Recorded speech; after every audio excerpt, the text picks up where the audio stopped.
রাজধানী ঢাকার উত্তরা টঙ্গী গাজীপুর সিটির ভিতরে আসলে আমি এমন এক অলৌকিক দৃশ্য দেখে আসলে বুঝতে পারছি যে আসলে কথা বাস্তব, যে পৃথিবীটা একটু অন্যরকম, যে কেউ কারো নয়, বা পৃথিবীতে কেউ কারণে সত্যি কেউ হাসে, কেউ কাঁদে, কেউ এখানে মন খারাপ করে, সত্যি একরকম।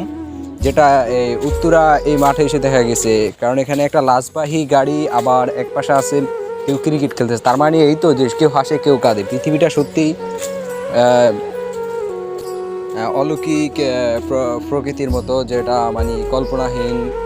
তবে একটা সত্যি যে মানুষ মরণশীল, মানুষ মরতে হবে, যেটা এই কবরস্থানে দেখা যায় যে যে কত মানুষ হয়েছে, লাখপতি কোটিপতি, বাড়িওয়ালা গাড়িওয়ালা, কই তারা সবাই আজকে মরণশীল, সবাই আজকে শুয়ে গেছে, সবাই মরতে হবে।